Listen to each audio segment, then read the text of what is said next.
11 things you must do before you decide to retire. Are you counting on the days until you put off your notice and quit the world of work for good?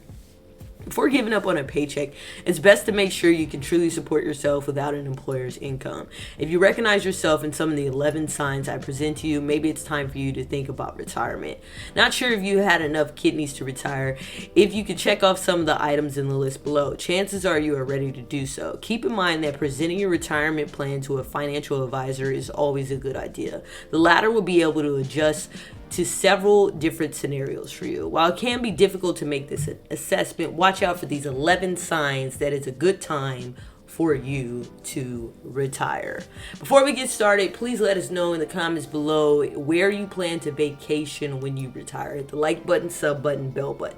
Let's go. Number 1, your house is mortgage free. When you don't have to pay a mortgage, there are different ways you can use the money you can spend on each month. For example, by investing in travel or high-end yield stocks that will grow in years to come.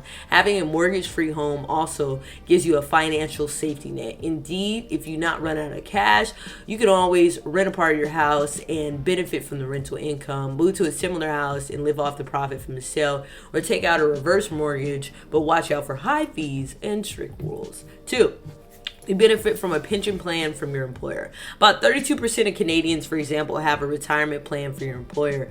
A small portion of them have defined a benefit pension plan as opposed to defined contributions, which guarantees them a pension of the amount that is fixed in advance. If you have contributed to your employer's pension for a long time, you're among the privileged.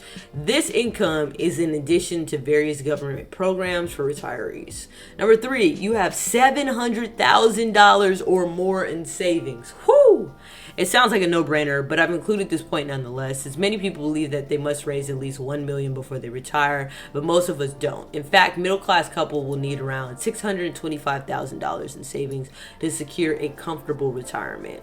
Number 4, your children are financially stable and independent. There will come a time when you should stop worrying about your children and hopefully they'll be worrying about you. In an ideal world, neither parents nor adult should have to support themselves financially, but sometimes life has surprises in store for us. So if you still pay your kids money, maybe it's not a good idea to quit your job now.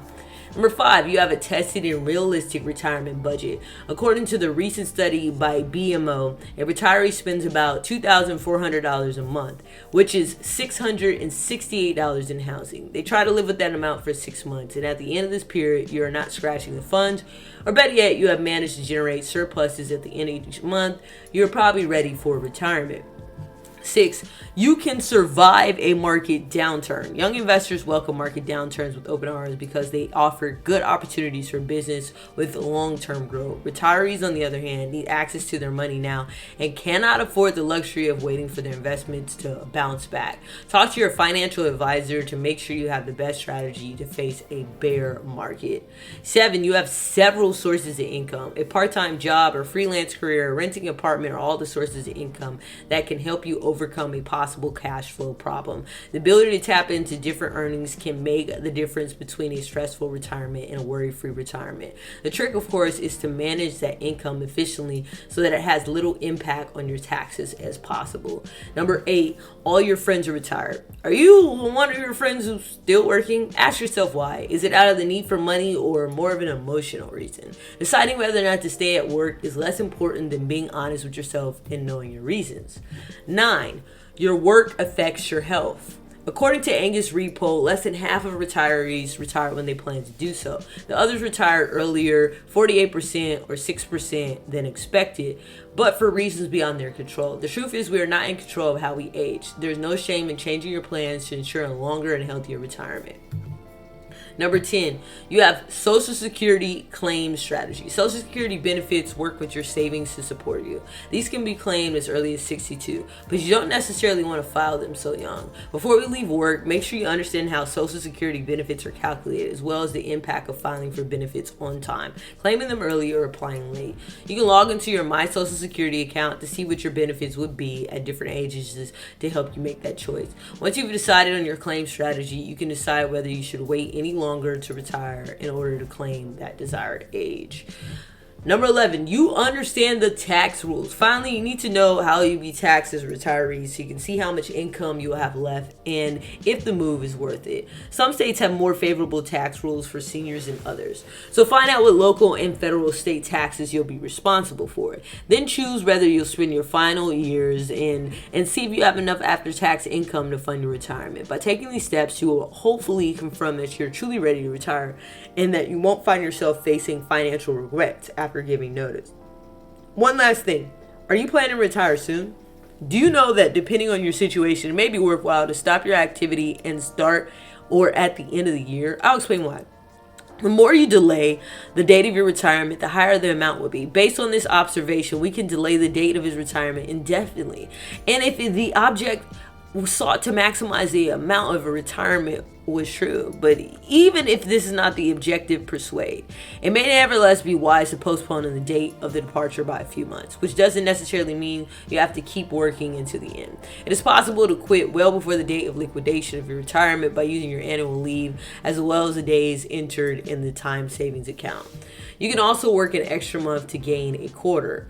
In the last year, your insurance premium is calculated in the full calendar quarters. If you have your retirement liquidated on July 1st, you cannot validate more than 2 quarters, even if you have contributed beyond the minimum amount to validate 2 quarters, 150 times the hourly minimum wage for a quarter. For example, if you were born on May 28th and request to leave on June 1st, you will only validate 1 term. By leaving on July 1st, you'll validate 2. Working an extra month has enabled you to gain an extra term.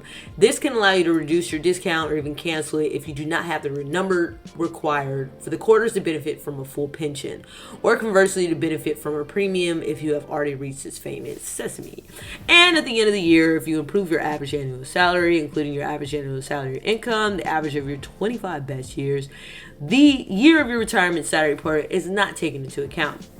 Clearly, whether you leave in June or November, the salary of your last year of work will not be taken into account to include this average. If you want it to be improved your grade point average, you will want to apply for your pension as of January 1st the following year. This strategy will allow you to erase the worst of your best 25 years. Finally, you should optimize taxation. If it means waiting till January 1st, it's better to wait another month and ask for your retirement on February 1st. In this case, you will receive the last pay slip, including your balance of any account in your retirement bonus in January instead of December. The interest of this shift, it's because of the drop in your income as you retire. Your tax rate may be lower, in consequence, your requirement indemnity may be less heavily taxed than if you had received it in December. For example, if you were taxed in 30% bracket and ended up in the 11% bracket after retirement, this represents a tax saving of $1,900 for a bonus of $10,000. This wraps up today's video. I hope it helps you improve your lifestyle. Let me know in the comments below your thoughts about today's topic and what would you add to it. Thanks again for watching. If you enjoyed the video, hit the like button, sub button, bell button. Have a great day. Take care of your pockets and loved ones, and I'll see you in the next